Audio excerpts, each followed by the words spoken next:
Hello, this is Rajeev Nalawadi, and today we'll be covering some of the novels from Steve Berry. Steve Berry is an American author. He was born in Georgia, 1955, and he's a graduate of University Walter George School of Law. Before becoming a full-time novelist, he practiced law for 30 years and held the elective office for 14 years. Berry's literary career began after facing a lot of rejections for his manuscripts. It took him 12 years and 85 rejections before he published his first novel. The breakthrough actually came with The Amber Room, published in 2003. This is a thriller about the hunt for priceless treasure lost since World War II. We'll not be covering this particular novel here today. We are going over a different novel series with Cotton Malone, who is U.S. Justice Department operative, and he is like also a book dealer after he has left the organization. So it goes back and forth. There are various novels in the Cotton Malone series, and we'll be covering a few of them today. And he finds Cotton Malone is actually involved in various international intrigues and mysteries that are woven around historical events and figures. So each novel of Cotton Malone, it has a lot of history, the conspiracy, and suspense, and is noted for its rich detail and very fast-paced action. So he has written several standalone thrillers as well and contributed to various anthologies. So all of his characters and the novels have meticulous research and seamless blend of fact and fiction. And Berry's novels have been translated into over 40 languages and more than 25 million copies sold in 51 countries. So he and his wife Elizabeth are committed to preservation of historic manuscripts and documents. They have founded an organization called History Matters, which is a non-profit organization dedicated to historic preservation of treasures around the world. And he's also like one of the advisors for the Smithsonian museums in DC. So the first novel we'll be covering is The Emperor's Tomb. The Emperor Tomb is the sixth novel release. We'll not be going over in any specific order of the novels here. So this is the sixth novel in the Cotton Malone series. Cotton Malone is like a retired Justice Department operative who is drawn back into the service. So he is received like a rather mysterious, cryptic message about a person that he deeply cares about. So the person that he cares about is Cassiopeia Wett. She's a woman who has saved Malone's life more than once and now needs his help in this particular Emperor's Tomb novel. So Cassiopeia Wett has been part of Malone's life for many years. So this is where Malone receives photos of her being tortured and she's being captured.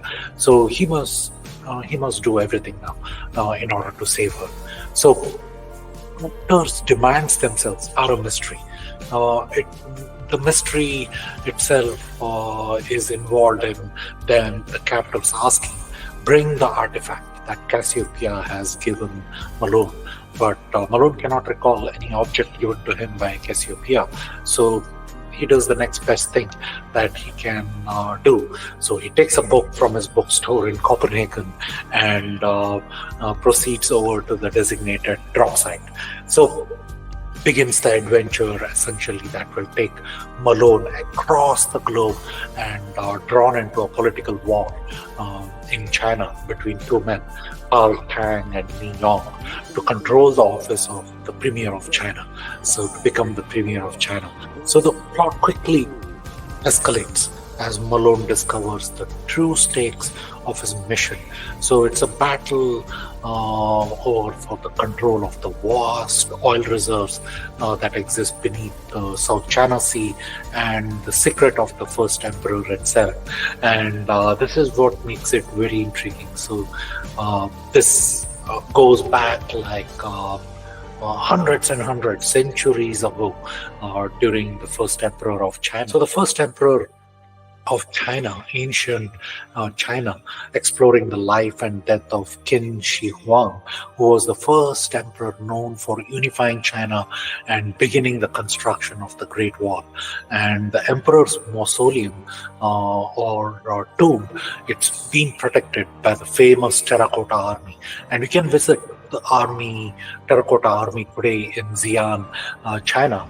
The tomb of the emperor itself is rumored to contain rivers of flowing entity and astounding secrets that can have huge impacts on humanity itself. This is why the two people who want to become the premier of China, or the running for the premier of China, want that secret revealed also, along with the emperor's secrets here. So Malone's quest becomes even more complicated as he faces competing interests, including one of the ruthless corporate billionaire, an old enemy, and some of the factions within the Chinese government. So each one of these parties wants to discover the secret of Emperor's tomb. First, whoever gets to it first, they want to all get to it first. So it's like a belief of something powerful that is held beyond the material wealth of the artifacts itself that are in the Terracotta Army, or something related to Qin Shi, the emperor himself. So throughout the novel, Steve Berry expertly combines historical facts with speculative fiction. And this is what kept me on the edge and will keep the readers on the edge of their seats. It's a very fast-paced action and complex plotting. The novel not only entertains with its high stakes that are involved, with humanity itself in the question, what is that secret in Qin Shi's tomb, or what is that artifact itself? And the artifact itself, you'll get to read in the novel. There is an artifact that holds a lot of stake here, and along with this fast-paced narrative and speculative fiction, myself, I got educated as a reader on significant aspects of Chinese history and culture, how it was so advanced, and what happened there, and where did it get lost, right? So those are all intriguing questions you come across. And the Cotton Malone adventures, there is a lot of political maneuvering and the dynamic interplay between the characters. So the Emperor's Tomb itself was a very compelling read for me, and for any person who wants to know about history and kind of the threads that connect to the present with the speculative fiction will be thrilled by reading this novel. And it's a wonderful, wonderful read. I would encourage everyone to go and read this. So the next novel is The 14th Colony. So the 14th Colony, the book kind of opens with a great scene that involves President Reagan and meeting John Paul II, the Pope at that time. And they met secretly and they conspired to end socialistic regime or communism here, right? And the readers are introduced to Cotton Malone, again an operative for the Justice, who is flying to Russia at the orders of his boss, Stephanie Nell. And President Daniels is now the new commander-in-chief, which means the Justice Department's top secret intelligence group, which Malone is part of and is called Magellan Billet, is living out its last days. So before they close up their shop of trying to save the world with this organization, they have to do this final task, and there is one pressing issue that should be resolved. So the rumors have surfaced about the suitcase news that were hidden by the KGB officers who intended to keep them handy. And it was evident during this meeting between Reagan and the Pope in Vatican City back in 1982, where this was discussed.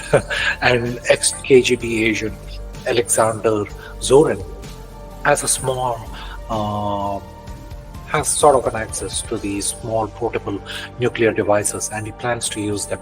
And this is why Malone has gone over to Russia, and his plane is shot down over Siberia's frozen lake. And you can guess what the lake is, right? A big lake in Siberia. And then Malone is forced into a fight for survival against Alexander Zorin, a man whose loyalty to the former Soviet Union has festered inside, and now it has cascaded into this intense hatred for the United States. And a little bit of history.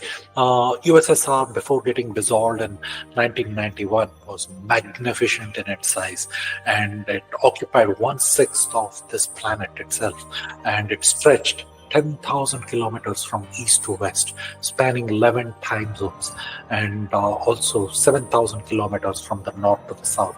And the Tsars of Russia had ruled here for about 800 years, 1/6 of the planet that we kind of inhabit today. Before escaping from Russia, Malone learns that Zorin and another ex-KGB officer, sort of a sleeper cell, is staying still embedded in the West. So the Russians are headed to Washington, D.C. for the inauguration day, which is on the noon of January 20th, which is only a few hours away. A flaw in the Constitution and an even more flawed Presidential Succession Act have opened door to disaster, and Zorin intends to exploit the weakness to the fullest, right? And he's armed with this weapon, which is a leftover from the Cold War and which is no longer a myth. And Zorin plans to attack. He's aided by a shocking secret hidden in the archives of the America's oldest fraternal organization, Society of Cincinnati, a group that has advised in the past to be what can be done militarily, like all the presidents, they have been advised by this particular society. And the society in the past has formulated 3 invasion plans of what was intended to be America's 14th colony, Canada, right? And as you realize from history, during the Declaration of Independence, it was formed with 13 colonies separate Great Britain. Then this is about the 14th colony, which is Canada. And imagine if both the president and the vice president die before taking oath of office on January 20th. So what would happen? And it's ultimate total political chaos. And that's what is the plot, and you get to read as part of the 14th colony novel, getting to know more about the Society of Cincinnati. All of these have existed, and that's what makes it very interesting. It's part of this historical facts combined with speculative fiction in Steve Berry's novel, The 14th Colony. So the next we are going over today is The Last Kingdom. So The Last Kingdom, you can see those insignia there.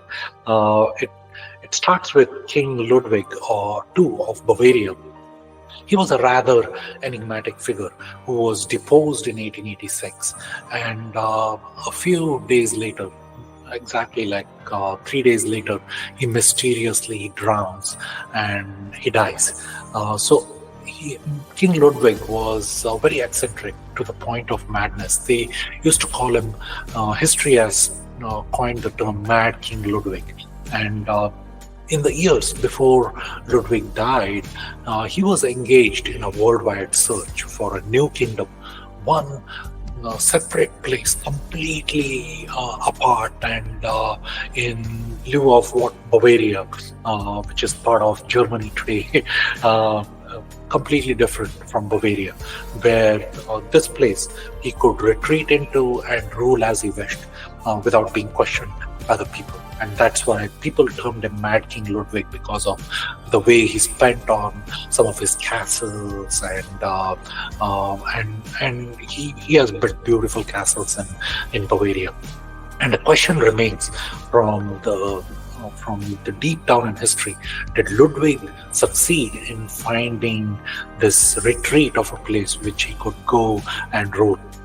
So this is where the entry for Cotton Malone. So the novel itself has the Malone's protege, Luke Daniels, and after many months, Luke Daniels has managed to infiltrate a renegade group intent on winning Bavarian independence from Germany. And essentially, Daniels has also managed to gain the trust of the Prince of Bavaria, a frustrated second son intent on eliminating his brother, the Duke, and restoring the Wittelsbach monarchy, with him being anointed as the king. So everything hinges on this 19th century deed, which proves that Ludwig's long rumored search has actually bore fruit, and the legal title to lands that Germany, China, and United States all now want, but for vastly different reasons. Right, and in a race across Bavaria for the clues hidden in Ludwig's 3 fairy tale castles, Neuschwanstein. Neuschwanstein is a beautiful, beautiful castle in Bavaria, Linderhof, and Herren Shamsi. So Malone and Daniels must battle this ever-growing list of people trying to stop them, and they are also in this quest for the last kingdom, whether King Ludwig actually what it is and what is this place.